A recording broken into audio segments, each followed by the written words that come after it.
Mesdames et messieurs, bonsoir. Très heureux de vous retrouver sur les antennes de télé et sur les ondes de la radio OCFM. Bienvenue à votre décryptage, le décryptage de la semaine. Et c'est avec notre consultant politique, Agapit Napoléon Maforican. Bonsoir. Bonsoir Romuald, bonsoir à tous nos téléspectateurs. Vous êtes par ailleurs expert électoral, expert en gouvernance, consultant médias et communication. Avant donc d'aborder quelques faits marquants de l'actualité de la semaine, nous parlerons de nos plateaux avec l'entretien Angèle Toboula qui recevait Jacques Ayadji, qui est le président du parti Mouel Bénin. Il était question de la constitution de la conférence nationale avec ses acquis, avec un certain nombre de liens avec ce qui se passe aujourd'hui. Agapit Napoléon Maforican, globalement, Jacques Ayadji est revenu sur ces aspects que vous avez toujours défendus sur ce plateau, je m'en rappelle. Vous avez insisté sur un certain nombre de choses. C'est donc, ça réjouit quand même quand on voit que d'autres voix rappellent ce que vous avez toujours rappelé par ici. Merci Romuald, bonsoir à nos téléspectateurs. Oui, c'est vrai que on commence par se satisfaire que des messages portent. Mais celui-là, disons que Jacques Ayadji n'est pas nouveau et dans cette posture, dans cette lecture de la conférence nationale, c'est pas nouveau. Nous avons été souvent, on a été ensemble sur les débats sur Radio Tokpa à un moment donné. Tout à fait, on s'en rappelle. Et donc, oui, il n'avait pas cette lecture sacro-sainte que certains ont de cette conférence nationale. Mais il y croit mieux que moi, beaucoup mieux que moi par ailleurs. Mais ce que lui dit, il dit que la conférence nous a taillé un habit, on s'est cousu un habit qui n'est pas à notre taille. Moi, non, c'est pas nécessairement ce que moi je pense. L'habit était un habit de circonstance. C'est comme si vous perdez vos habits au cours d'une bataille, ou bien au cours d'un orage, ou bien au cours d'un, je ne sais pas quoi, d'une noyade.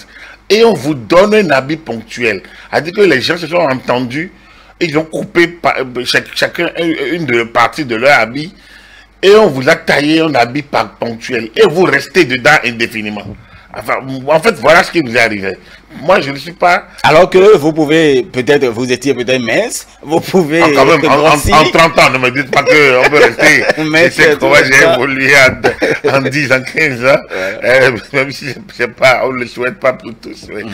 Mais c'est que, donc, en 30 ans, mais on restait dans le même habit pendant 2 ans, 5 ans. On peut encore comprendre, parce que bon, vous avez peut-être peur de changer d'habit, mais quand même, encore que... Est-ce qu'on est resté vraiment dans le même habit? C'est chacun a essayé, à chaque moment, essayer donc... De s'écarter un peu. Non, enfin, d'ajuster un peu l'habit et de bien le positionner la partie qu'il veut mettre en valeur. Comme je vous l'ai dit, il y a des trucs comme la limitation d'âge qui n'avait jamais été entériné à la conférence nationale. On l'a imposé. Donc, ceux qui étaient en position de force se sont mis devant et pour se maintenir pendant longtemps devant la scène. Alors donc on cherche de nous parabacher les esprits de l'acquis de la conférence nationale. La conférence était une rencontre ponctuelle qui réglait un problème ponctuel, une banqueroute, un État totalement failli. Dans un pays où les gens n'avaient plus de salaire, où l'État n'existait plus. L'État c'est quoi? L'État c'est quand il arrive à assumer ses charges régaliennes. Et si l'État n'arrive pas, donc parmi les charges régaliennes, il y a le paiement des salaires. Si vous n'arrivez pas à le faire, vous perdez cette posture, vous perdez cette élégance, vous perdez ce charme, vous perdez cette souveraineté. Et l'État béninois en 89-90 a perdu la souveraineté. Donc, pas au niveau international, on était toujours un État, mais à l'interne, l'État n'avait plus grand-chose à faire, à valoir. La sécurité des citoyens, le salaire, la garantie de l'emploi, l'école, tout ça, l'État n'arrivait plus. La chose de santé, alors, ce n'est plus un État à l'interne. La gouvernance n'existe pas. Et l'État, c'est un territoire, une population et une autorité publique.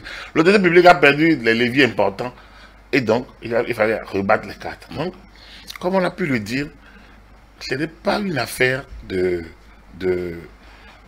acquis. C'était un combat. Et un peuple ne peut pas se mettre dans des situations d'avoir le dos au mur. Et c'est ça que moi je refuse. Alors donc, je pense qu'avec Jacques, on s'est entendu. Là où on a des points d'ancrage, c'est quand pour lui, c'est l'habit trop grand pour nous. En tout cas, qui n'est pas à notre taille et qu'à chaque fois, ça nous joue de tout. Non, moi, j'estime. Parce qu'en réalité, il estime que des personnes, en fait, des Béninois qui sont venus d'ailleurs, qui ont eu une certaine, peut-être, culture, ils ont été entre-temps, et ils sont venus, non pas pour contextualiser avec nos réalités, mais on a plâtré, puisque c'est le mot qu'il a utilisé aussi. Mais avant, Agapit Napoléon Maforet, quand vous avez parlé toujours des délégués à la conférence nationale, vous dites souvent que voilà, ils n'ont pas, en réalité, ils ne sont pas légitimes, ils n'ont pas été désignés. Jacques Ayagui trouve que la participation de ces personnes à la conférence, ou des délégués à l'époque, ils ne devraient pas être les seuls à la conférence nationale. Oui, en fait, ce que dit Jacques, vous devez faire attention, c'est qu'il y a des mouvements d'action. Ceux qui ont créé la situation, ceux qui étaient les éléments déclencheurs de la chute du système, c'est la communauté d'action, c'est le Parti communiste du Dahomey et ces différents comités d'action, ces mouvements organisés dans les entreprises, en finance, dans les établissements scolaires et à l'université. Ceux-là ont refusé d'aller à la conférence nationale, ils ne voulaient pas de saupoudrage, ils voulaient une révolution populaire.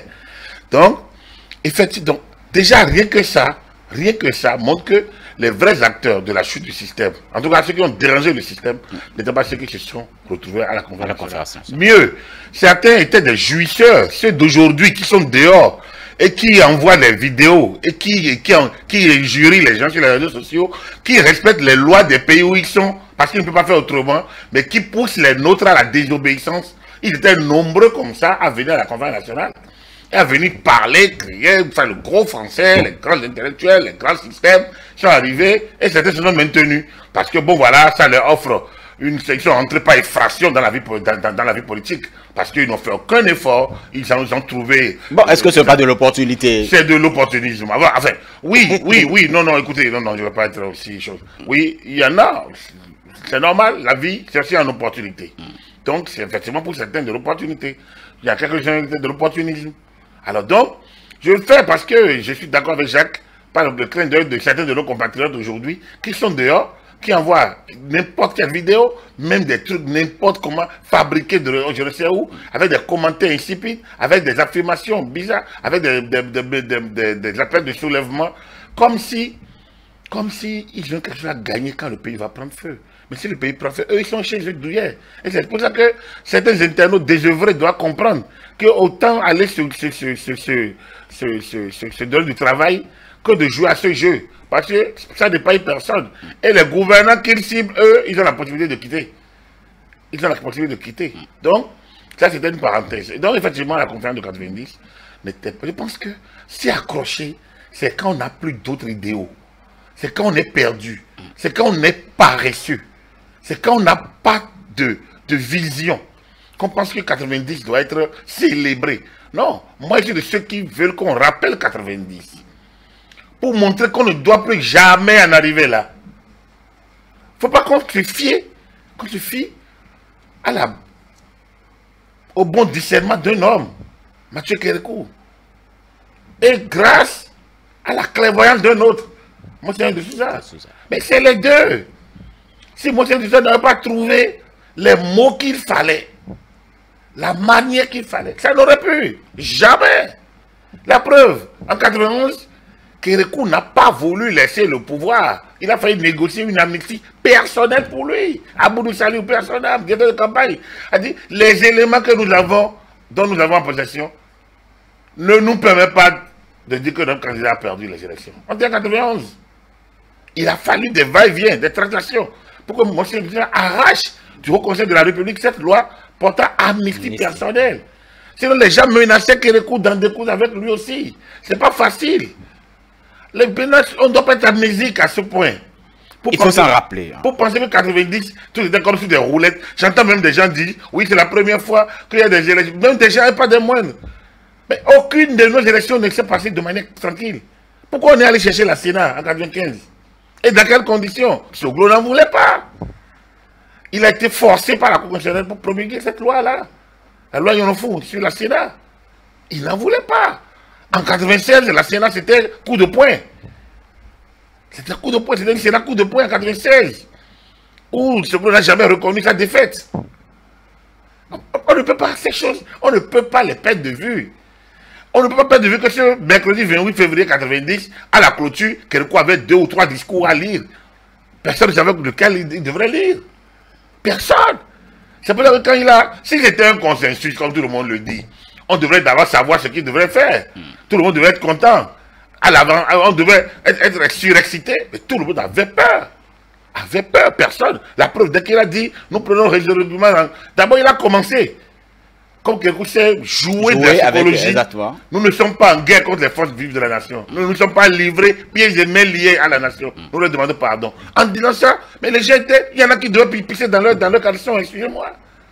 Parce qu'ils ne savaient pas la suite. Mais le gars, mais attends, il a l'armée et ce n'est pas les velléités qui manquaient dans son camp. Mais quand il a dit aujourd'hui, nous prenons régulièrement l'engagement de faire mettre en œuvre de manière réaliste. Mais avant de le dire, il a parlé de la tournure de la conférence nationale, des errements, des propos de certains. Et il a dit grâce à l'homme de Dieu, on est pas allé dans les dérives. Grâce à l'homme de Dieu. Mais les gens ne savent pas décoder un discours. On dit on est un quartier latin. Parce qu'il y avait beaucoup de choses qui avaient été... Non, les gens veulent garder ce qu'ils veulent. Et ils veulent que l'histoire garde. Non, l'histoire ne gardera pas ce qu'ils veulent. Le discours de Kérékou, de la clôture. D'abord, les différentes arrivées de Kérékou dans la maison. On en a fait... Exactement. Les différentes arrivées montrent à chaque étape que Kérékou avait un objectif à atteindre.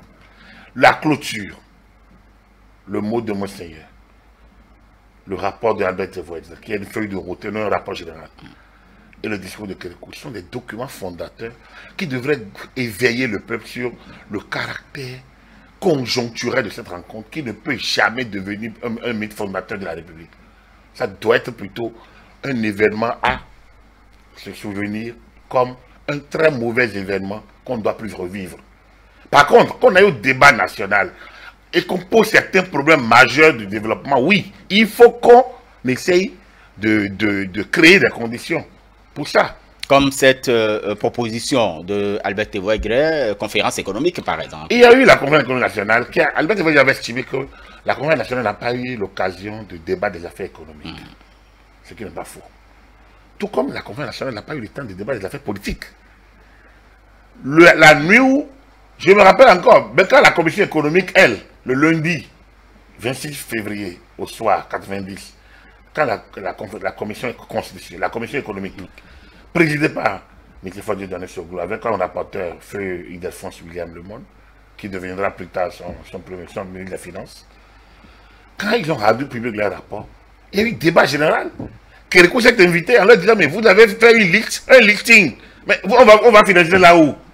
Nous, on vous a convoqué parce qu'il y avait des problèmes. Parce qu'il y a un problème d'argent. Notre fonds et notre programme d'ajustement structurel, on va le financer comment?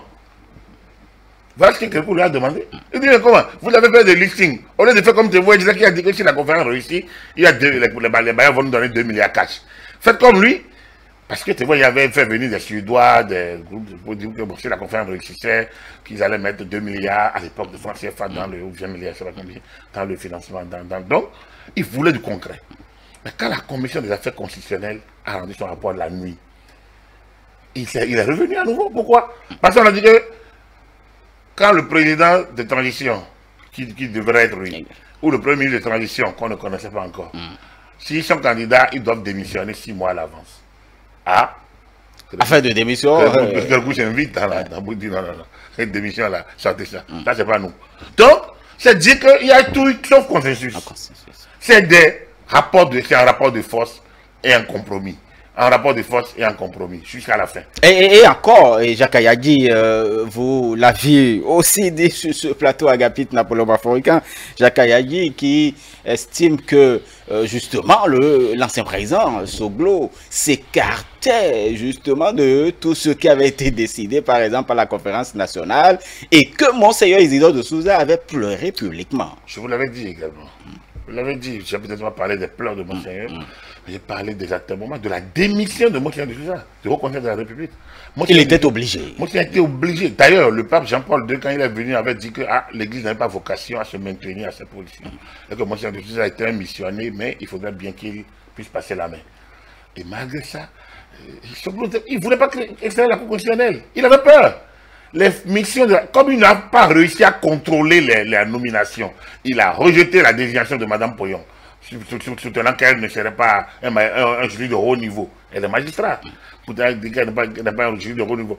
Il a rejeté la désignation donc, du président Maga, pour soutenant que le président Maga n'est pas une personnalité. Alors donc, tout s'est passé en contrôle de constitutionnalité auprès du Haut Conseil de la République. Et puis après, au niveau du Parlement, qui doit désigner? C'est bien dit bureau de l'Assemblée nationale. Il a soutenu avec sa majorité, et son porte-parole de l'époque, je me rappelle, Maître Gaïv Mouanou, dit que, ah non, c'est toute l'Assemblée nationale, que ce n'était pas le bureau. On a dû encore repartir devant le Haut Conseil de la République. Donc tout ça a conduit jusqu'en 1993. Et alors là, quand Monsieur de Sousa a fini par démissionner, il n'y avait plus de grandes personnes parce que beaucoup de membres du Haut Conseil, étant nommés ministres, ont quitté le Haut Conseil. Et donc, le Haut Conseil s'est réduit vraiment à une portion congrue, 3, 4, 5, je ne sais pas combien de personnes ou plus. Et donc, il était obligé, il n'avait pas le choix, il était obligé d'installer cette institution, sinon on était rentré dans une crise profonde. Donc, c'est pour dire que quand aujourd'hui, il passe comme, il savonne ses successeurs, il dit non. C'est bien Pépé, on l'aime bien, moi j'aime bien, comme dit quelqu'un, sa culture est immense, on l'aime bien, on aime rigoler. Mais après, non, il faut qu'il respecte ce qui lui succède. Et il faut qu'il puisse incarner la fonction qu'il a assumée. Voilà, donc ça c'est pour la conférence nationale. Donc c'est pour vous dire que, moi Jacques a écrit, nous sommes en train, on est sur un documentaire par ici, je pense qu'il va falloir laisser suffisamment d'éléments pour que dans 30 ans, dans 50 ans, parce que nous même qui n'avons pas été à la conférence, mais qui avons été témoins. Moi, c'était dans mon adolescence, enfin, dans mon adulte, jeune adulte, je veux dire, à peine la vingtaine. Donc, on en parle aujourd'hui, mais dans 20-30 ans, on n'est plus en mesure d'en parler. Donc, du coup, il faut laisser des écrits, il faut documenter. Suffisamment d'éléments pour que la génération qui va venir ne cesse de penser que la conférence nationale était une sorte de grande messe acceptée de tous, où tout est dit. On a aussi applaudi du matin au soir et par consensus. Il n'y a pas eu consensus. Il n'y a pas eu consensus. Et la consensus, c'est dans l'esprit de ceux qui ont imposé leur vision et qui ont réussi 30 années durant à l'imposer d'une manière ou d'une autre, en nous sortant, en nous alléguant ou en nous amenant tout. Dans la Constitution de 90, il y a les deux articles. Je commence à mettre Luc Martin-Roncarin il y a quelques semaines. Exactement, qui a sorti l'article 34. Alors que la Cour constitutionnelle, depuis Maître Robert Dossou, a commencé, ou bien Madame Winsou même, a commencé par sortir l'article 35 de la Constitution. L'article 34 et 35 sont deux articles. Le premier rappelle que le respect des lois de la République, de la Constitution, des lois de la République et des règlements sont un devoir sacré. Devoir sacré pour tout citoyen. Un devoir sacré pour tout citoyen. Devoir sacré, c'est important. Ce n'est pas un devoir. Devoir sacré. En fait, c'est plus prononcé. C'est plus prononcé. Ça, c'est l'article 34. Et l'article 35 appelle tous ceux qui sont chargés d'exercer des fonctions publiques à le faire avec probité, avec conscience, avec sérieux, respect. Donc, un certain nombre de principes qui sont déclinés. Le dommage dans ces deux articles, c'est des déclarations d'intention, c'est des affirmations, mais qui ne donnent pas lieu à la sanction. Je pense que la Cour constitutionnelle aurait pu aller plus loin. Comme elle a essayé de donner plus de liberté, elle aurait dû constituer, quand on dit devoir sacré, au moins la faute découlant de là doit être une faute morale. Et donc, quand on doit invalider quelqu'un pour insubordination contre les lois de la République, pour comment on appelle ça, appel à violer les lois, ou bien propos de nature ou engagement de non-conformité. Non, propos de nature à tourner en dérision nos institutions. Les institutions régulièrement en place, par exemple. Quand on les aurait amenés là, ils comprendront ce que c'est qu'un devoir sacré. C'est pas loin du parjure. C'est pas loin du parjure. Quand vous faillissez, quelqu'un faillit à son devoir sacré. C'est pas loin du parjure. Donc, alors vous voyez des gens qui bénéficient parfois des avantages de la République. Je prends les anciens présidents de la République. Ils ont des obligations.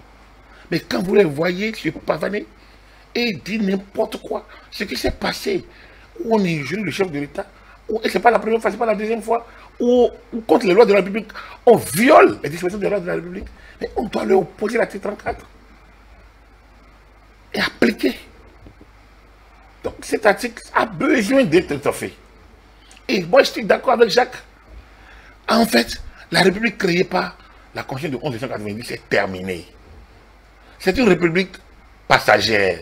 C'est une République conjoncturelle. Bon, c'est une République où nous avons parlé. L'État de 90 était l'État banqueroute. On lui a trouvé des solutions.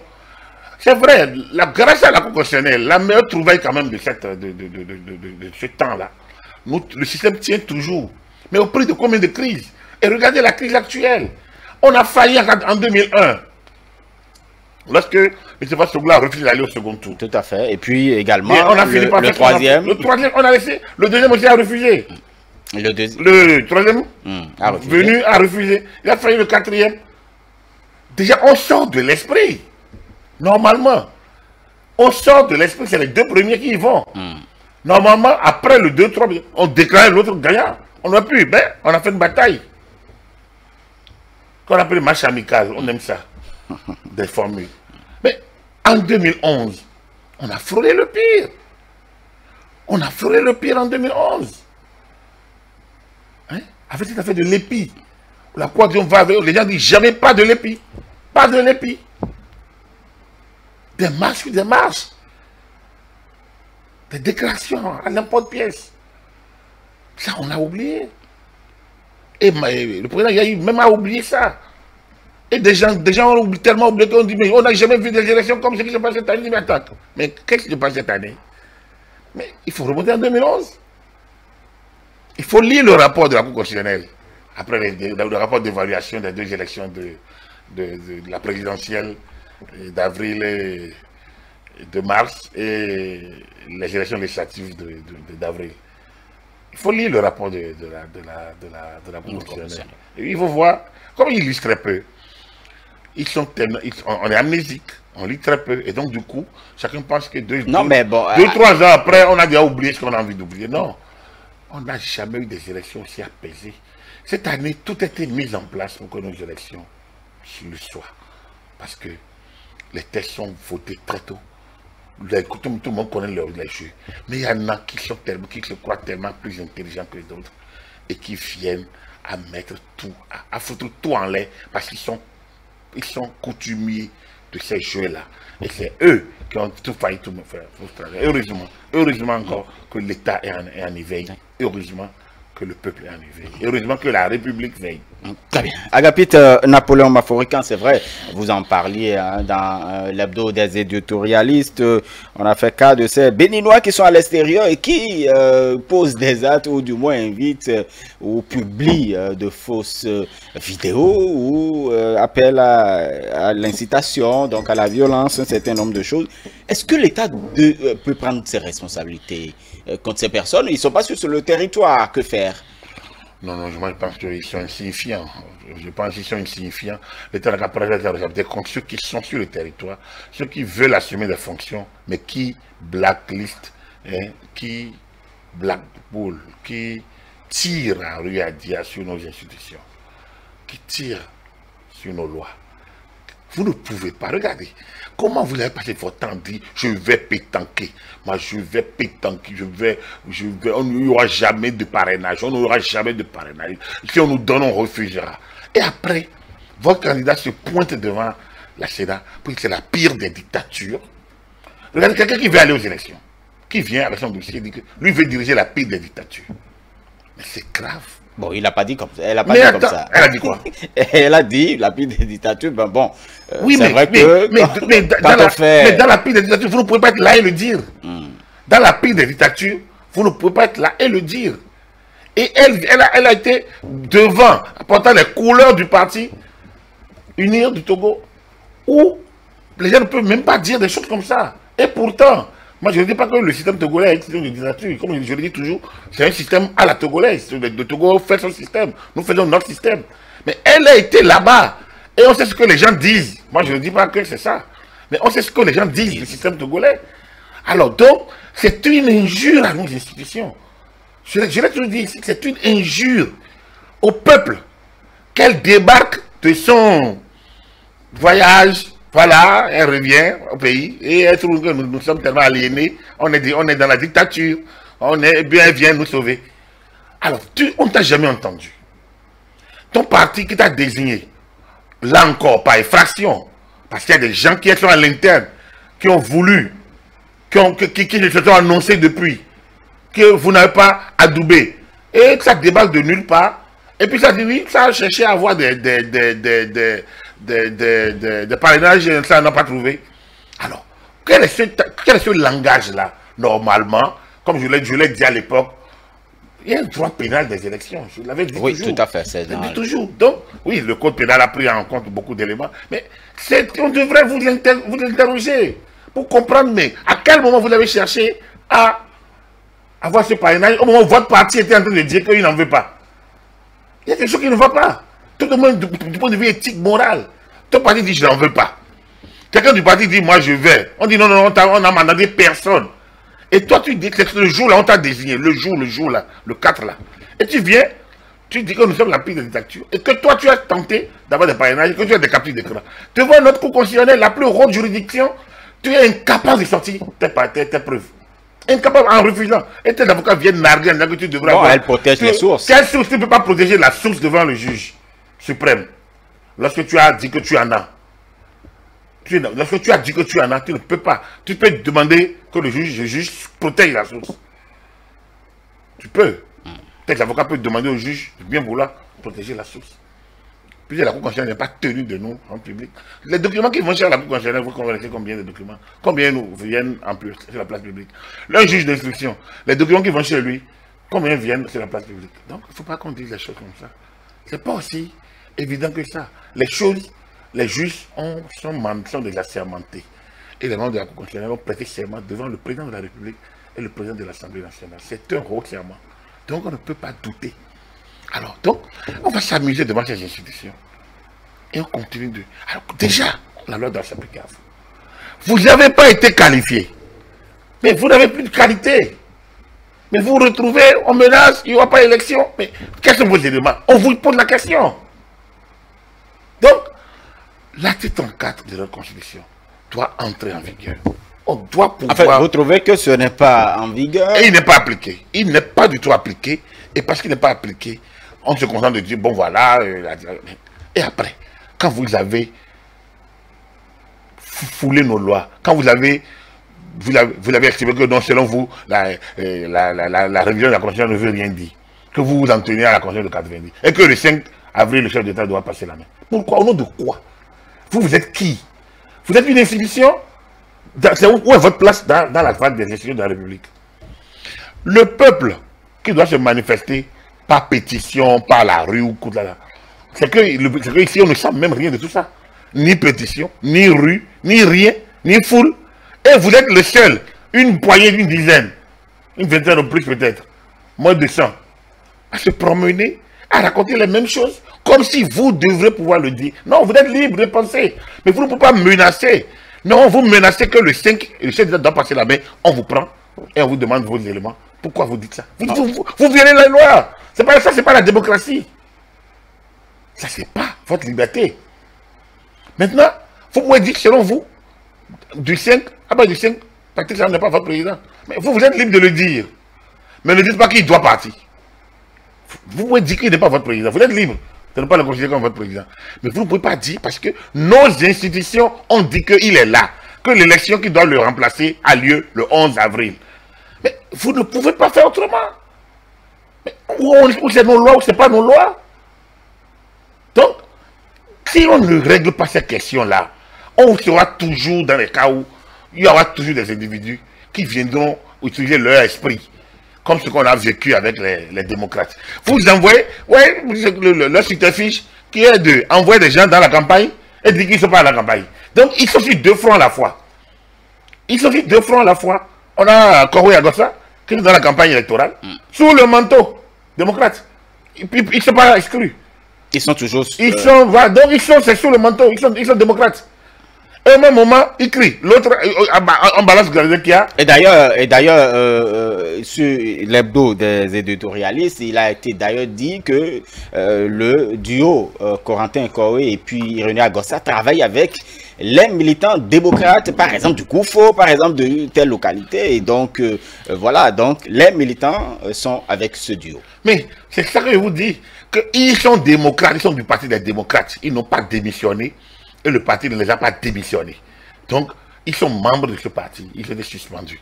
Alors donc, d'un côté, on a les militants, ils sont des cadres qui sont à l'élection présidentielle, qui jouent leur musique. De l'autre côté, on a l'autre qui est rentré par infraction et qui joue sa musique, aussi de son côté, et qui est là pour tirer sur toutes nos institutions, dont elle a été, un pays quand même, dont elle a été ministre de la République pendant près de 4 ans. Mais tout ça, sinon plus, pendant près de 6 ans, si je ne me trompe. Alors tout ça, c'est quand même, ça tourne très mal. C'est pas honnête. C'est pourquoi vous dites que donc, les articles... Je pense que l'article 34, il va falloir que la Cour constitutionnelle trouve un moyen. Ou alors qu'après les élections, entre 2023 et 2026, qu'on trouve un temps pour changer de république. Moi, je pense qu'on a besoin d'un acte courageux pour moderniser tout. Vous savez que changer de république, ça sonne comme un coup de massue. Ça ne sonnera comme rien. Vous savez, les idées, ça ne sonnera comme rien. Il y a des fondamentaux, il peut y avoir des dialogues, il peut y avoir des échanges. Les forces vives sont connues. On connaît aujourd'hui avec la réforme du système partisan, on connaît les partis politiques, on connaît les personnalités politiques, on connaît les groupes constitués, on connaît les corps constitués, on connaît les groupes confessionnels. Il suffit de rencontrer, d'écouter, de donner du travail à chaque, de s'assurer d'un certain nombre de garanties et de rebâtir la République. Je pense que déjà ce qui se fait depuis 1996, depuis 2007, vous voulez dire. Depuis 2016, depuis 5 ans, c'est beaucoup. On a fait beaucoup de pas. Et l'autre palais, aujourd'hui, ce qui s'est passé avec Richard Madougou tout récemment, n'est pas loin de ce qu'on a connu comme l'agression armée impérialiste du 16 janvier 1977. Ce qui se passe, tout ce qu'on a vu là, c'est pas loin, c'est comme ça que ça se met en place. C'est vrai, actuellement, le dossier en instruction, on n'est pas rentré dans le fond, mais pour le peu qu'on comprend, pour le peu entre la sortie du procureur de la République et la déclaration du ministre Modeste Kérékou, parce qu'entre un mot, on peut se tromper. Tout à fait. Entre deux mots, on peut se tromper. Exactement. De MO. Donc, du coup, quelqu'un a dû se tromper de mots, et donc, des documents sont allés chez un mot qui n'est pas celui sur lequel ça devrait aller. Alors, vu ainsi, c'est grave. C'est d'autant plus grave que on se rend maintenant compte pourquoi les gens étaient tellement sûrs que l'élection de 2000 n'aura pas lieu. Vous avez des gens qui sont passés ici, vous dites, de toute façon, l'élection n'aura pas lieu sans nous. Vous vous rappelez, des gens passés par ici sur ce plateau, de toute façon, ils sont sûrs que l'élection n'aura pas lieu sans eux. Parce qu'ils étaient sûrs de leur affaire. Ils étaient sûrs tellement qu'ils pensent que ça allait. Mais ils oublient qu'un peuple a une baraka, ce qu'on appelle la baraka. Hein? Si ce n'est pas la baraka en 1977, tout était mis en place pour que ça marche. Et pourtant, ça a échoué. C'était quand même la puissance colonisatrice qui était dedans. En tout cas, pas des services, pas certains services secrets, avec des ramifications par les grands du continent à l'époque. Et pourtant, ça n'a pas marché. Et pourquoi vous pensez que ça a échoué actuellement? C'est ça qu'on appelle la baraka. Il y a Agapit Napoléon Mafolkan, puisque vous en parlez, l'affaire Madougou, en fait, parce qu'il faut quand même rappeler que le 3 mars, Rika Madougou a été interpellée, et puis depuis vendredi, elle séjourne à la prison civile de Misérité. Mais les avocats de Rika Madougou pensent tout de même, et d'ailleurs, quand on voit également le communiqué du Parti Les Démocrates, on a l'impression que ils estiment que cette affaire, c'est un acharnement politique. Oui, c'est tout ce qu'ils ont pour se dérober. Ils n'ont que ça à dire pour se dérober. Regardez le temps que même le Parti des démocrates a pris pour réagir. Donc on voit qu'il était, regardez même la teneur, ils sont perdus. Ils voudraient avoir plus d'éléments. Ils sont perdus parce qu'ils ont fait flop. Dans ce parti-là, ils ont fait flop. Ils ont voulu gagner sur tous les tableaux. Ils ont joué à la politique de la ruse, la vraie ruse. Hein, la ruse, c'est pas celle politique, parce qu'il y en a toujours, quand vous prenez un phénomène, il y a toujours son côté politique. C'est la ruse, le côté négatif, la mauvaise, la rouerie, quoi. C'est ça. Ils ont voulu jouer, enfariner tout le monde, et apparemment, c'est eux qui se retrouvent progressivement dans la farine. Et donc, vous voyez qu'ils sont en perte de vitesse, ils sont en perte de mots, ils sont en perte de tout, d'équilibre. Donc, il peut parler de ça, juste pour se dédouaner et avancer. Mais de l'autre côté, les avocats. Bon, les avocats, je pense qu'il y en a certains, quand ils n'ont plus rien à dire, ils préfèrent aller dans ce genre de lire, hein, pour pouvoir s'en sortir. Ils eux-mêmes savent que ça fait partie de la règle du jeu. Ils sont habitués à ça. Mais ceux qui parlent, c'est des espérants capitalisés. Si. Ça aussi, c'est une expérience quand on utilise lire pour pouvoir s'en sortir. C'est une expérience aussi. C'est une manière, hein, de faire de la diversion, de laisser le fond du débat, parce qu'on ne maîtrise rien. On ne sait pas ce qu'on va dire. Quand on a le dos au mur, on ne sait plus quoi faire. Dans le cas d'espèce, je dis la sortie du procureur spécial de la Criette et la sortie de ministre Kérékou, c'est deux sorties importantes, intéressantes, et qui en apportent au fond du dossier. L'une a permis d'orienter une enquête qui était déjà en cours, et l'autre a permis de l'ancrer. Le premier, quand Mme Mandougou a été interpellée, vous vous rappelez, on était en plateau, la question de savoir pourquoi. Parce que c'était une sortie, on parlait de meeting, peut-être qu'il y a des meeting d'information du front. On parlait peut-être qu'il y a des propos qui ont été tenus et qu'on voudrait qu'ils confirment leurs propos. Et là, elle n'aurait pas été seule. Mais quand on a appris qu'elle était seule, là, ça posait un problème. Mais très vite, on a compris. Très vite. En fait, quand vous dites qu'elle n'était pas seule, c'est que, par exemple, dans la voiture, il y avait le professeur Frédéric Joël Aïvo, il y avait donc également le président Éric Gondété. Seulement, donc, Rekia Madougou a été interpellée. Parce que c'est elle qui avait des choses à répondre. C'est elle qui avait des choses à dire. C'est elle qui avait comme dire l'autre, des cadavres dans le placard.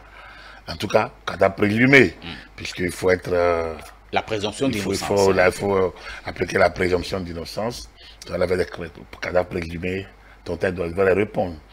Et donc, répondre, c'est déjà des questions de sous et d'assassinat de personnalité. Ça, là, au moins, le procureur a ouvert une brèche là-dessus. Donc, son nom aurait été cité. C'est important. Quand le procureur le dit, il n'y a pas de raison de douter. Lui, il nous représente, le procureur. Il représente la société. Il a priori, je ne vois pas quel intérêt il a à mentir. Il n'a pas d'intérêt. Moi, à part présomption, je trouve que quand le procureur parle, je lui fais foi. Parce que c'est lui notre représentant. Il est le représentant de la société béninoise. Il est là au nom du peuple béninois. Il poursuit au nom du peuple béninois. Donc, a priori, maintenant aux avocats qui, eux, défendent les intérêts particuliers de leur candidat, de leur client, de jouer leur partition, de démonter tout ça. Mais quand on dit que c'est acharnement, mais c'est trop facile. Et le voleur de cabri du quartier, et celui dont, quand on regarde, on dit qu'il a l'air d'un voleur de cabri. Hein, quand votre cabri disparaît, il passait, il a l'air du voleur de cabri, il n'a que l'air, lui il a l'air, on l'a pris. Quand de toute façon il regardait le cabri là, c'est sûr que c'est lui. Et on le prend. Alors ça, c'est comment on appelle ça là? Ici maintenant, il me semble que c'est pas quelque chose d'avoir l'air, hein, de recruteur de mercenaires, ni de commanditaire d'assassinat. Il me semble que le nom est sorti en bonne et due forme. Donc, il appartient aux avocats d'aller entrer dans le dossier, de voir le fond et de faire ce qu'ils doivent faire. Ça, c'est tout. Mais il est important de déplorer quand même cette fait. Et l'opinion que les gens tentent de manipuler, qui vont tenter de manipuler en disant oui, c'est un acharnement, oui, c'est un acharnement. Je pense qu'il faut qu'on s'en tienne aux faits. Que les avocats nous démontrent que c'est faux. Qu'on dise que le médecin à la retraite a menti. Et que le colonel n'a pas dit ça. Maman Touré. Qu'on dit donc que c'est faux qu'il n'a pas dit ça. Mais si on n'a pas ça, c'est grave. Il faut qu'il se taise. Moi. Bon, ils estiment déjà que le procureur spécial près de la Criette a livré leur cliente.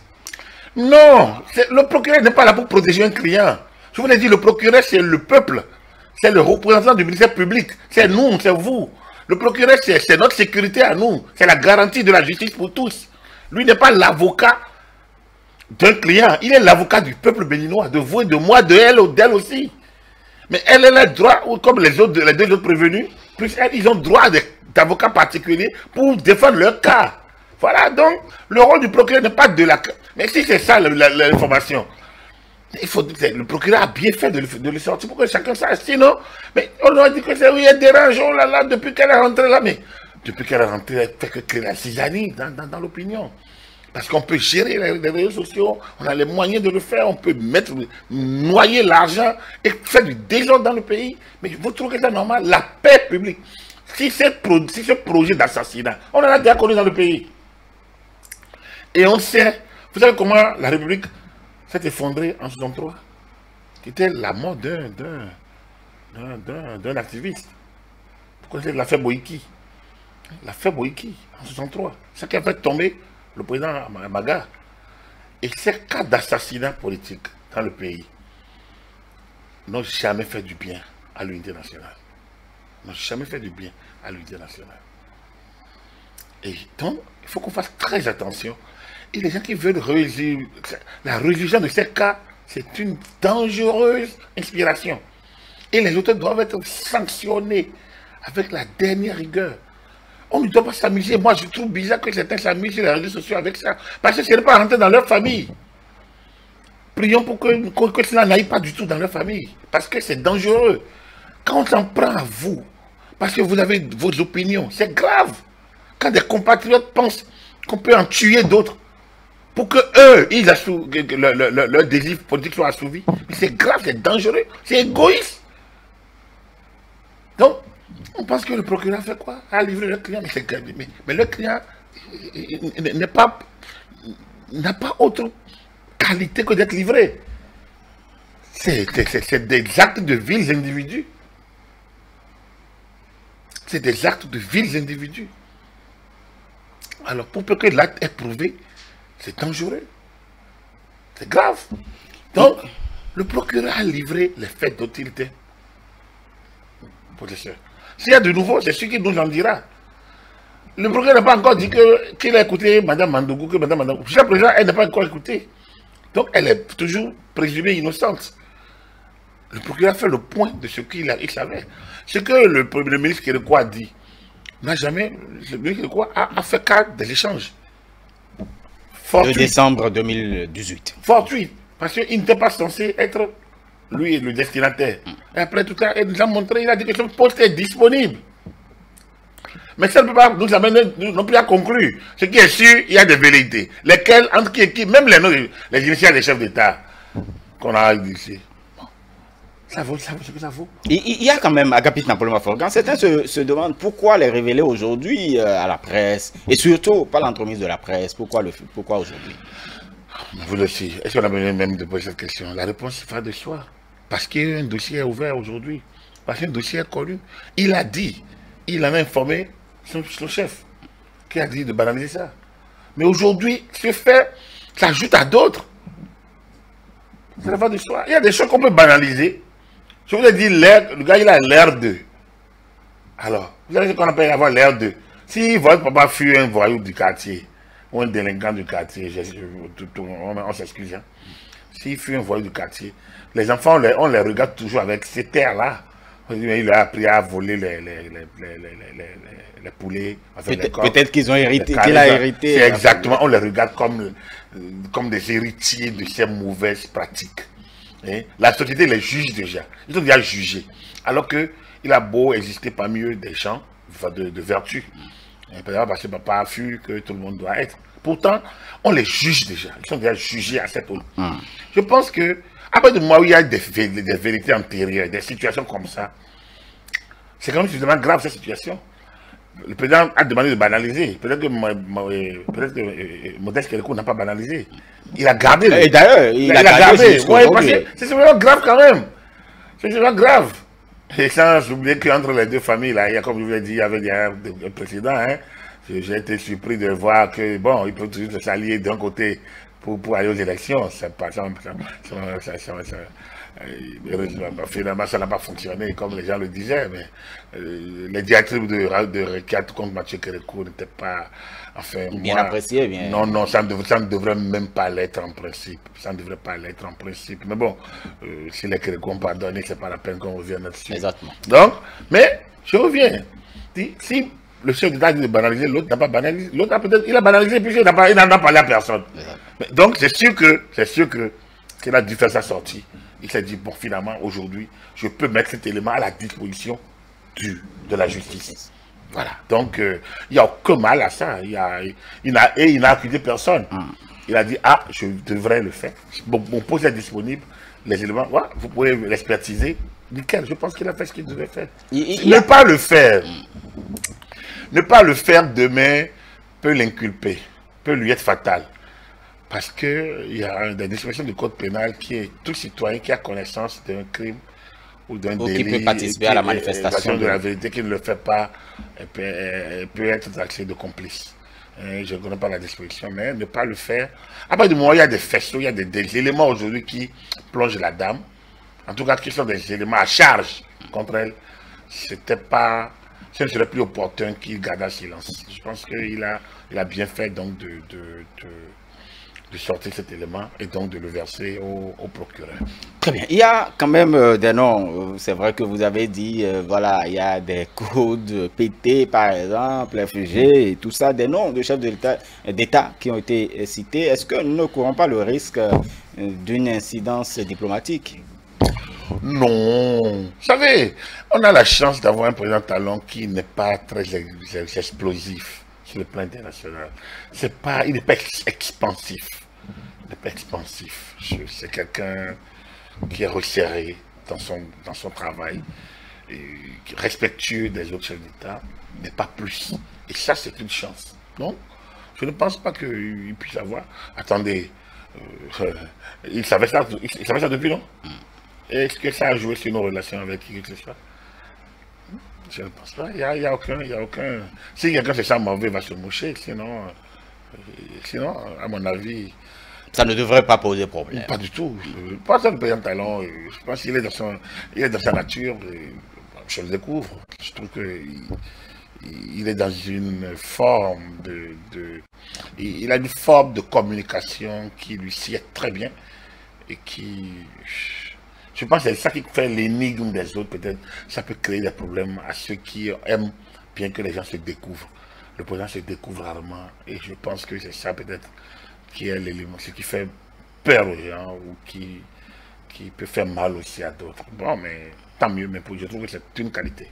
Très bien. Il y a tout de même, on parle de terrorisme, d'association de malfaiteurs. Certains observateurs trouvent qu'on exagère quand même dans la qualification. Acapit Napoléon Mafoïka, le procureur a parlé des articles 161, 162 et 163 du code pénal qui parle de terrorisme et tout ça. Est-ce que nous exagérons en réalité? J'ai touché au droit public, j'ai travaillé sur les questions donc de terrorisme, notamment à la NLC. Mais je ne pense pas que je sois spécialiste de la qualification. Donc, je pense que ça, c'est le travail du juge. Donc, le procureur ne qualifie pas. Le procureur, des éléments en sa possession, il fait les premières conclusions. Ça lui permet soit d'aller en flagrant délit, soit d'aller de donner le dossier à un juge d'instruction pour qu'il puisse fouiller rapidement. Et donc, dans le cas d'espèce, on peut aller très vite. S'il a accès aux informations qu'il veut, ce procès peut avoir lieu rapidement, si tant est qu'il devrait avoir procès. Tout comme il peut relaxer purement simplement les prévenus. Les prévenus, estimant que la fouille, son expertise, l'enquête n'a pas donné beaucoup d'éléments. S'il a suffisamment d'éléments, il ira directement au procès. Et s'il n'a pas beaucoup d'éléments, mais qu'il a quand même assez de zones d'ombre, il va demander ça à un juge d'instruction qui va pousser plus loin. Et donc, ça peut prendre alors un peu de temps. Voilà, donc déjà, Madame Rakiat Madougou, comme les autres sont déférés, donc ils ont quitté la justice préventive, ils ont pris en garde préventive, si je me trompe, Ils sont déférés. Ils sont, Il me semble, hein, oui, tout à fait, à la prison civile. Alors, dès lors, on n'est plus lié par le délai de la détention préventive. Il me semble que de la garde à vue. Par contre, là, ils sont en détention préventive, là. Il est clair que d'ici là, l'évolution du dossier permettra au procureur de donner l'orientation qu'il a envie de donner, soit, comme je vous l'ai dit, ils vont en jugement direct, ce que d'autres appellent le flagrant délit. Soit ils iront, le dossier va connaître quelques instructions en plus avant d'être jugé. Donc il y aura de temps en temps, ils vont les appeler pour qu'ils aillent répondre s'il y a assez d'éléments qui méritent d'être, l'enquête mérite d'être longue. Ça dépend de tout ça. On verra plus clair dans les jours et les semaines à venir. Mais je pense que ce qui est important, c'est qu'il faut que les avocats de Magdougou et des autres parties des inculpés soient sérieux avec le peuple, et communiquent bien avec le peuple. Il faut qu'ils quittent la posture connues de diversion pour jouer franchement, pour donner des informations. Il faut qu'on sache où est-ce qu'on en est, où est-ce qu'ils disent, à quel niveau le client est impliqué, ou alors qu'ils se taisent. Parce que dans est-ce qu'on peut attendre autre chose des avocats si ce n'est pas prêcher? Non, pour un avocat, oui, il défend son client, mais il n'est pas tenu de parler quand il n'a pas d'éléments probants. Il n'est pas tenu. Puis ce n'est pas l'opinion qui juge. Ce n'est pas l'opinion qui décide. Ce n'est pas un jugement public où la voix de l'opinion compte. C'est au juge qui a le dossier. C'est devant le procureur lors des instructions de l'enquête préliminaire, des enquêtes actuelles. C'est à ce niveau-là qu'il doit donner les informations. Ce n'est pas dans les médias, ce n'est pas sur les réseaux sociaux, ce n'est pas sur les voix, sur les ondes.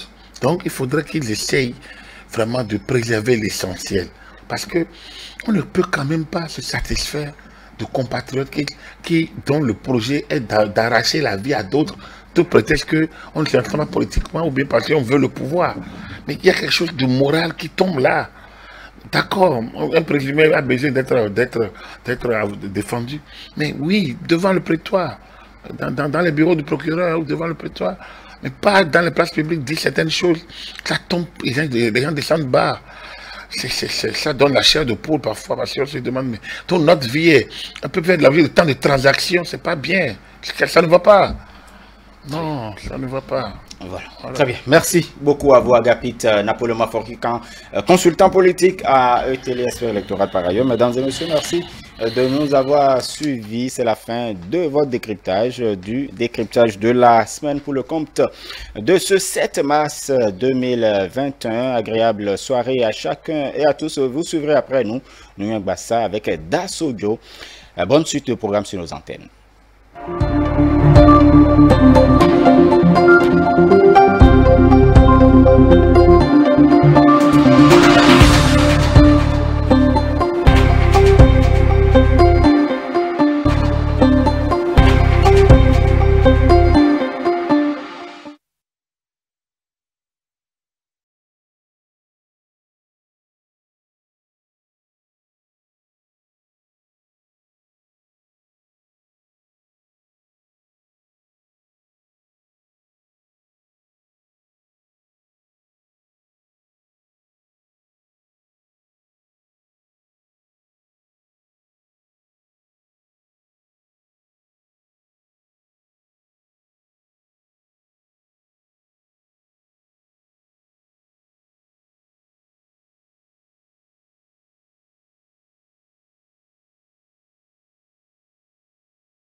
Samedi 6 mars 2021, mesdames, messieurs, bonsoir. Merci de choisir E-Télé, les titres de ce 19h. L'arrestation de la candidate du parti Les Démocrates Rikiat Madougou suscite encore bien de débats. À la faveur d'un point de presse tenu ce vendredi 5 mars 2021 à Cotonou, le ministre Modeste Kérékou a fait des révélations sur sa personne. La substance de ses propos est à suivre dans cette édition.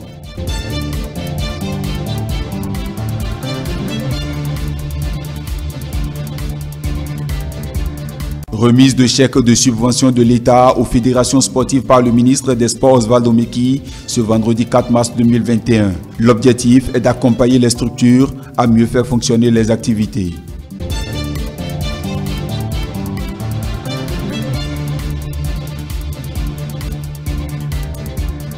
Le gouvernement chinois et l'UNICEF ont procédé ce jeudi 4 mars 2021 à une remise de matériel et d'intrants médicaux au ministère de la Santé. Ceci pour accompagner le Bénin dans la stratégie de riposte contre la Covid-19. Voilà pour le sommaire.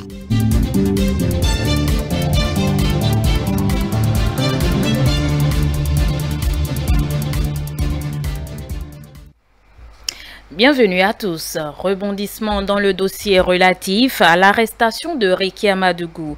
À la faveur d'un point de presse tenu ce vendredi 5 mars 2021, le ministre des Petites et Moyennes Entreprises et de la Promotion de l'Emploi, Modeste Kérékou, a fait des révélations sur sa personne. On écoute un extrait des propos tenus par le ministre. Je me fais le devoir d'intervenir aujourd'hui dans le débat qui agite l'actualité pour partager avec l'opinion des informations dont j'ai connaissance et qui, au moment où je les recevais, m'ont laissé perplexe. Je précise tout de suite qu'en raison de leur teneur, j'en avais néanmoins, à l'époque, informé le président de la République qui m'avait simplement invité à les banaliser. Mais avec le recul, au regard des développements actuels de l'actualité, ces informations révèlent toute leur gravité, mais aussi tout leur caractère nuisible. Replacées dans leur contexte, comme dans le contexte actuel, elles sont de nature à favoriser la bonne compréhension des tentatives de déstabilisation de notre pays. Et c'est ce qui m'oblige à parler aujourd'hui. De quoi s'agit-il? Le 23 décembre 2018, aux environs de 2 heures du matin, je reçois des messages WhatsApp d'un profil qui affiche le numéro togolais plus 228 93 39 33 39 avec la photo de Dame Rikiat Madougou. Surpris par la teneur des messages, j'ai tout de suite pris conscience de leur gravité et ai aussitôt fait une capture d'écran avant de répondre à l'expéditeur que je n'ai rien compris et de lui demander à qui j'avais affaire. C'est alors qu'avec empressement, mon interlocuteur de l'autre côté a supprimé les messages. Je n'étais certainement pas la bonne personne à qui elle adressait les 10 messages. Ensuite, la photo de Dame Madougou a été retirée du profil pour être remplacée par une photo montrant des panthères. Là également, j'ai fait une capture d'écran. Ces messages et ces images, vous pouvez les voir s'afficher à l'écran. Mesdames et messieurs, plus de 2 ans après, ces messages viennent aujourd'hui dans le contexte du débat et des tentatives de déstabilisation de notre pays par Dame Madougou et compagnie, jeter une lumière crue sur les intentions de notre compatriote. Ils apportent la preuve qu'il y a longtemps qu'elle conspire contre notre pays et que les derniers événements ne sont que l'épilogue de ce qu'il se trame depuis des années. Dans un état de droit, force doit rester à la loi et chaque citoyen est appelé à répondre de ses actes. À entendre les déclarations qui qualifient l'audition de Rekia Madougou à la criette, le consultant juridique Bob Yaovili Assidi répond. Il est au micro d'Isaac Adjé et de Maké Kapo. Si l'arrestation de Mme Rekia Madougou devait être politique, sinon si elle est politique, il me semble qu'il y a bien longtemps qu'elle aurait été déjà arrêtée. Loin de là, lorsque nous avions appris l'information de son arrestation, la prudence nous a recommandé de nous taire à l'effet d'écouter la déclaration des autorités judiciaires. Et cela n'a pas manqué.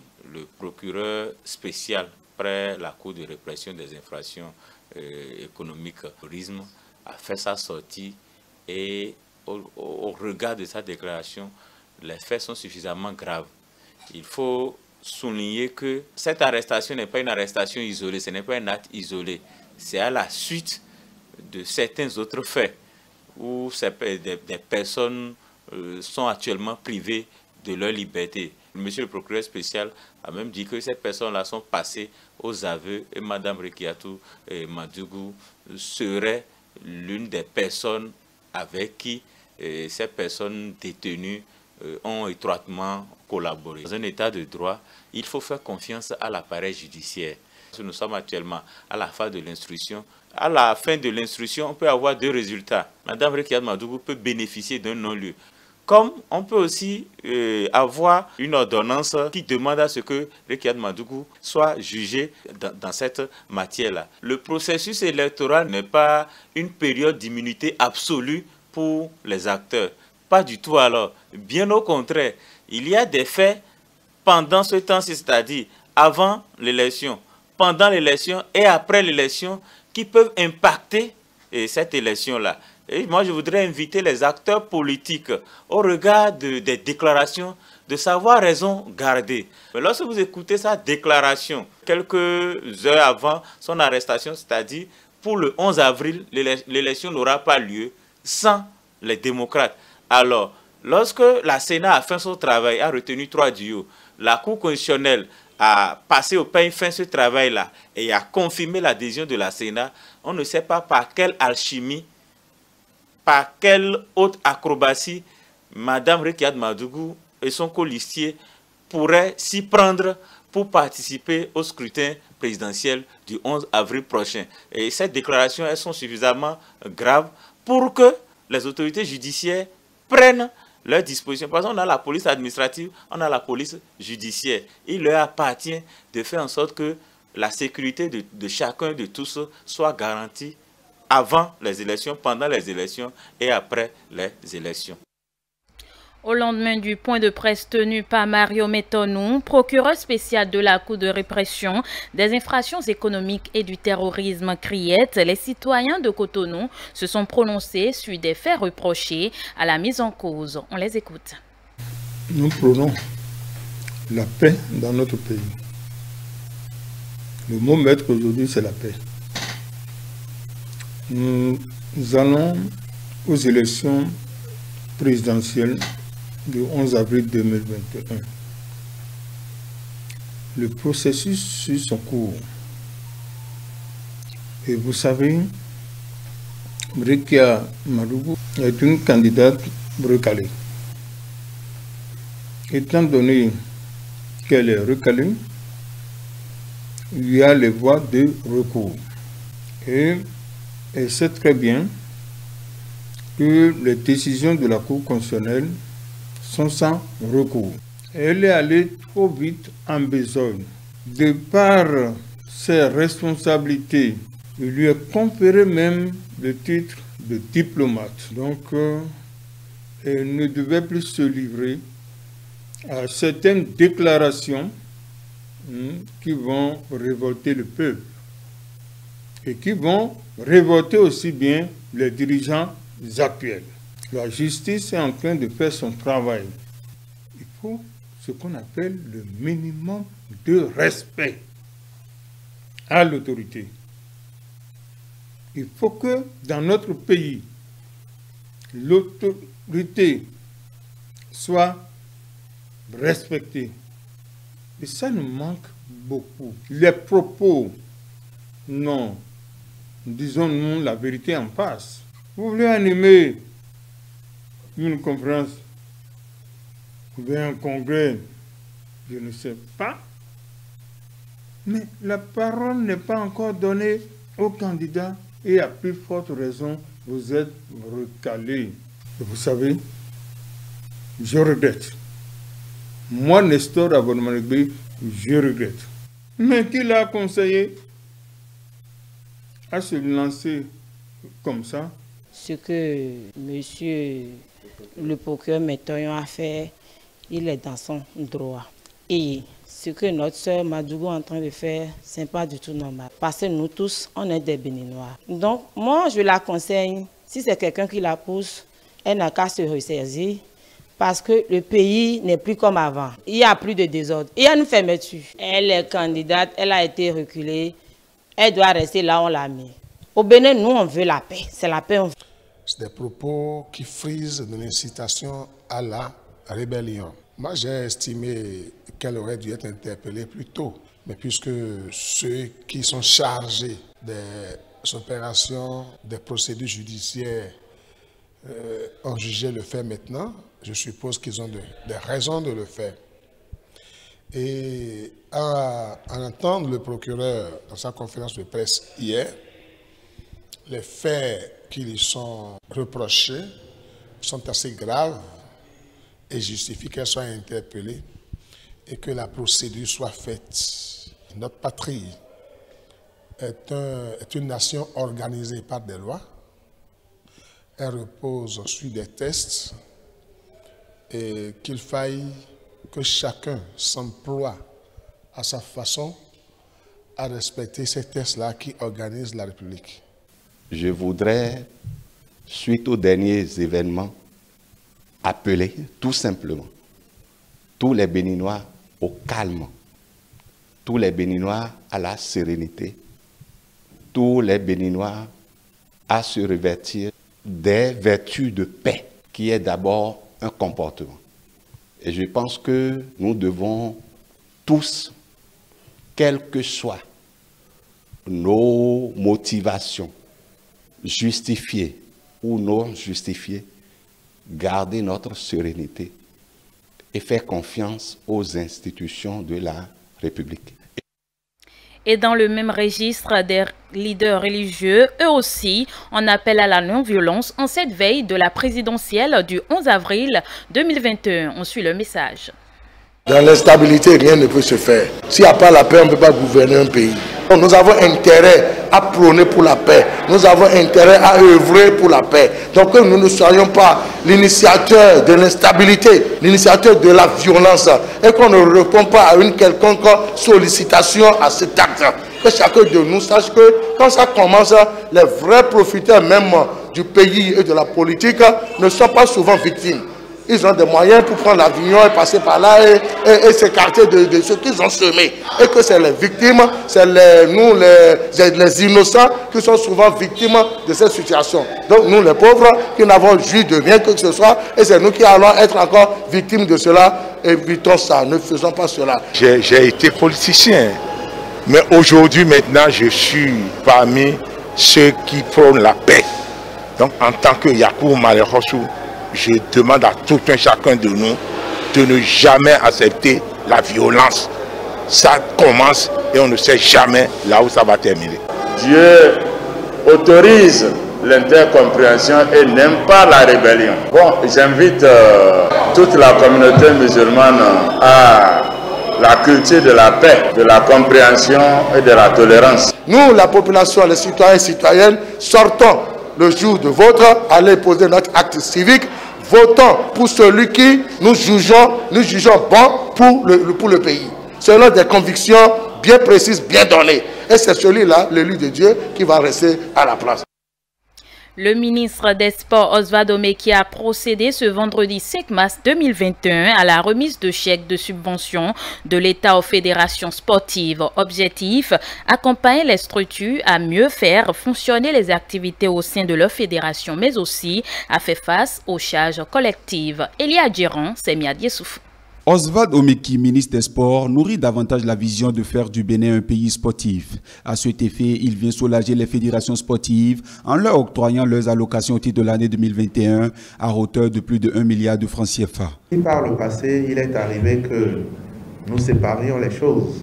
Et donc, les remises de subventions se dérouleront désormais sous cette forme. Les fédérations bénéficieront tout ensemble, au même moment et au même lieu, des subventions que l'État voudra bien leur accorder. Les différentes initiatives sportives, toutes disciplines confondues, bénéficieront elles aussi au même moment de ce que nous pourrons mettre à leur disposition. Sous votre mandature, le mouvement sportif n'a jamais souffert de l'assistance de l'État. Aujourd'hui, nous l'affirmons haut et fort, vous êtes en train de donner la preuve que non seulement que vous nous avez sortis des couloirs de la mort, mais vous avez tout fait pour que votre engagement pris soit respecté de bout en bout. Pour le directeur des sports d'élite, Bonaventure Kofi Koudia, l'octroi de cette subvention aux fédérations sportives par le ministère des Sports s'inscrit désormais dans une tradition. C'est pourquoi il a remercié le ministre pour son implication dans la mobilisation des ressources financières et a rassuré de la disponibilité de sa direction à accompagner les bénéficiaires. Cette 5e édition, au-delà de l'extension des bénéficiaires, elle réunit en une seule opération toutes les composantes de la famille sportive nationale, à savoir le CNSB, les fédérations sportives, toutes disciplines et formes de pratique confondues, les clubs de football, les centres de formation sportive, le Conseil national des supporters du Bénin. J'ai le sentiment que par ce choix, Monsieur le ministre a voulu encore, une fois, rappeler la nécessité pour les acteurs du mouvement sportif national de conjuguer leurs efforts et leur énergie pour imprimer une nouvelle dynamique à l'animation et à l'encadrement de la pratique sportive dans notre pays. Cette remise de chèques est le signe d'un nouveau départ et un signal fort qui concrétise l'engagement du ministère à booster le sport béninois, précise Oswald Omeki. Occasion pour lui de prodiguer quelques conseils aux responsables de fédération. J'ai souvent l'occasion d'être invité moi-même ou parfois d'être représenté par mes directeurs. Et le premier constat que l'on fait, c'est que les fédérations ne se soutiennent pas. Je veux une fois encore réitérer ce plaidoyer et espérer que vous allez désormais fonctionner comme une vraie famille sportive. Le rêve des autorités du ministère des Sports, c'est la représentation de toutes les disciplines sportives au plan national et international. Une remise de chèques suivie de photos de famille ont mis un terme à la cérémonie. Dans le cadre de la lutte contre la pandémie de la COVID-19, le gouvernement chinois et l'UNICEF ont procédé ce jeudi 4 mars 2021 à une remise de matériel et d'intrants médicaux au ministère de la Santé. Reportage. 60 concentrateurs d'oxygène, 2100 masques faciaux, 100 thermomètres électroniques, 15 200 masques N95, ce sont là quelques matériels médicaux offerts par la Chine aux autorités sanitaires béninoises. D'une valeur de 256 millions de francs CFA, ces différents dons viennent ainsi renforcer la lutte du Bénin contre la pandémie de la COVID-19. Un geste du gouvernement chinois qui vient témoigner de l'excellente qualité des relations de coopération qui unissent les deux pays dans le cadre du développement sanitaire. Depuis le début de la pandémie de la COVID-19 au Bénin, votre pays n'a cessé d'apporter son soutien au gouvernement du Bénin. Ce soutien très remarqué s'est manifesté à plusieurs reprises, notamment par la mise à disposition du ministère de la Santé de plusieurs lots d'équipements et de matériel de prévention, de protection et de prise en charge afin de soutenir les actions engagées pour le contrôle de la pandémie de la COVID-19 qui reste un défi pour les systèmes de santé, surtout cette deuxième vague qui paraît encore plus virulente. En effet, avec cette deuxième vague, nous allons lancer encore plusieurs autres centres de prise en charge. Et cet accompagnement vient vraiment à point nommé. Pour l'ambassade de la Chine près le Bénin, la lutte contre la COVID-19 ne peut être réussie que par des efforts conjugués de la communauté internationale. Il rassure de la disponibilité du gouvernement chinois à accompagner le Bénin dans cette lutte. L'ambassade de Chine sera toujours disponible, sera toujours prête pour accompagner le gouvernement béninois dans cette lutte sacrée, humaine contre la nature. Fidèle à sa vocation de garantir les droits de l'enfant, notamment le droit à la santé, l'UNICEF s'est aussi engagé dans la lutte contre la COVID-19 à travers la remise officielle d'un important lot de matériel et d'intrants médicaux d'une valeur de 93 millions de francs CFA au Bénin. Le matériel remis ce jour se compose de 914 dispositifs de lavage des mains, 4570 paires de gants de ménage, 45 700 bidons de 1 litre de savon liquide, 1828 cartons de 60 pains de savon Palmida et 11 882 bidons de 800 000 millilitres d'eau de Javel. En plus, cet appui a pris en compte le renforcement de capacité de 1000 relais communautaires pour la surveillance au niveau local, la promotion de la vaccination dans le cadre de la COVID-19, la recherche active d'enfants à vacciner. Prenant la parole, Benjamin Hunkpati, ministre de la Santé, a témoigné sa gratitude envers l'UNICEF et a rassuré de l'utilisation judicieuse que le Bénin fera de ses nombreux dons. C'est l'occasion d'adresser mes remerciements à tous les partenaires techniques et financiers, mais surtout à l'UNICEF et à Gavi, qui, à travers les gestes de ce jour,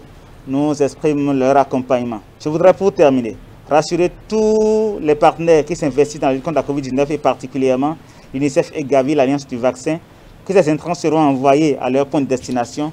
Notons qu'à la date du 1er mars 2021, le site officiel mis en place par le gouvernement béninois dans le cadre de la gestion de la pandémie indique 1033 cas actifs pour un total de 6071 cas confirmés, dont 4963 guéris et 75 décès.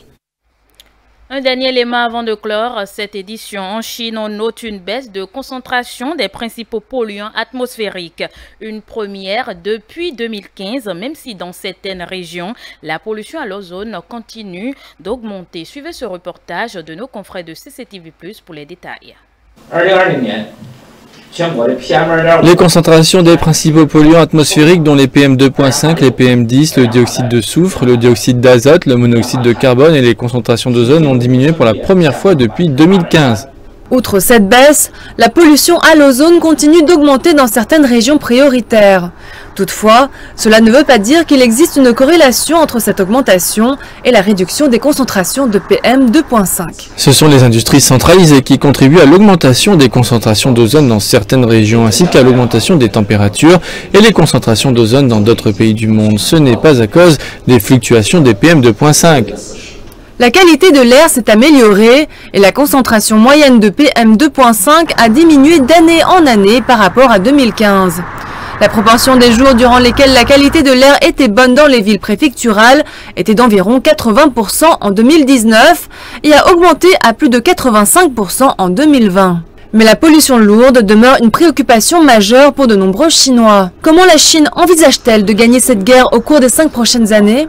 Sur la base des résultats obtenus à travers les structures industrielles, économes, en énergie, nous allons renforcer nos compétences technologiques pour améliorer le niveau de prévision de la pollution atmosphérique.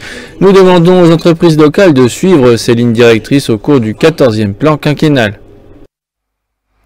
Ainsi se referme cette édition. Merci de l'avoir suivi. Vous pouvez toujours nous suivre sur nos différentes plateformes digitales www.etelebénin.com. Retrouvez-nous sur YouTube et Facebook eTélé Bénin tout simplement. Retrouvez à 19h30 le magazine à l'heure de Pékin. À 20h, votre émission Sanoulaoula. À 21h, la rediffusion de votre émission Palab Citoyenne. À 22h, votre émission Bloglogie. Et surtout, n'oubliez pas, suivez demain dimanche à 8h45 au lieu de 9h, votre émission Dimanche, c'est politique. Bonne suite de programme sur E-Télé, la chaîne de l'excellence.